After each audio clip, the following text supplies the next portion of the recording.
Hi, I want to talk about a forgiveness practice because I believe forgiveness is so important.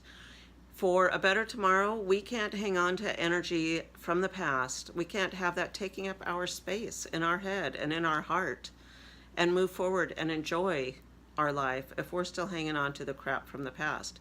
And believe me, I'm not making it okay what someone else did. I'm not making any events okay or erasing any memories. Just want them to release the emotional charge that they have on us so that, like I said, we can enjoy, we can have a better life. As an animal communicator, a lot of people ask me to ask their animals to forgive them. And you know what? Animals are usually way beyond that already. It's like they don't give it a second thought. And I think we could learn something from that. If you've ever watched those TV shows or videos of a hoarding situation or an animal rescue situation where animals have been in pretty bad situations and they come out of it and they get a new home, and you know what? They are so happy. They are so much better. They don't drag that old baggage with them forward. They're enjoying the moment now, and that would be awesome if we could do that a little bit better. So there's several methods I use for forgiveness. I have a bedtime practice that I have another video about, but one of my things, I write down every night who I need to forgive and what I need to forgive for. And that's all I do, is I just write it down and put it in a bag thing and just kind of allow my mind to start to forgive them. So I recognize what I need to do and I allow myself to start doing that. Another really good way to help an emotional charge from the past, an event with something someone did, is tapping, or EFT, emotional freedom technique. So emotional freedom technique is all about releasing stuck energy and negative energy. And I'm not going to teach you how to do that on this video. That would be another time, another video, but something worth looking into if you really have some deep forgiveness work to do. And then the third thing I do, or the other possibility, is I use prayer beads, and I talk about this in my Car is My Temple video. I do it in traffic a lot, but there's three possible sayings I might use, and you might find one of them of value, or of all three. Lily wants to help forgive too. So so what do we do? So with your prayer beads, you don't have to have anything special, okay? It doesn't matter how many beads are on them. You're just going to use them as markers just to keep your brain going around and around on the same thought. So one saying you might try that might work, and it might change from day to day, from situation to situation, whatever resonates with you is the one you want to use. So bring the person to mind that you want to forgive. So say their name is Tony. So you might start on one and say, Tony, I forgive you for not being the person I want you to be. And that's it.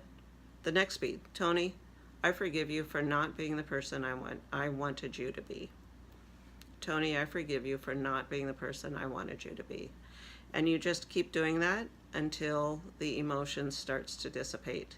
It might be that day, it might be 3 weeks, it might be 2 days or a year. The idea is that eventually it's going to help and you're going to feel a lot better. So the other option is, Tony, I love you, I bless you, I forgive you. And the next bead, Tony, I love you, I bless you, I forgive you. Tony, I love you, I bless you, I forgive you. So again, whichever one feels best, keep going until it feels better, really.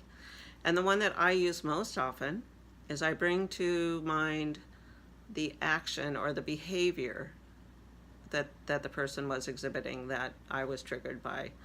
And this happened the other day. I just had to get right to work on my prayer beads. And I said, for example, Tony, I forgive you and myself for being ignorant. I love you as I love myself, for God is the love that I am. And when you do that, you're recognizing that you have that behavior or that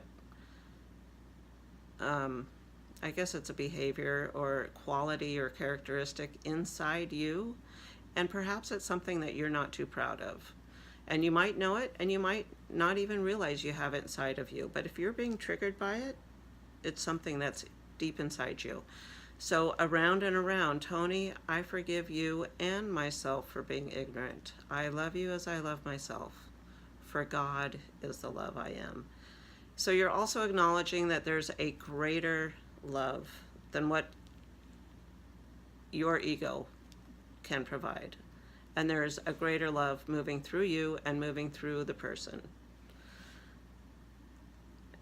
When I start to do that one, I usually start to recognize how I've exhibited that quality, and then why, and if I can forgive myself or not, which, if of course, at some point we do.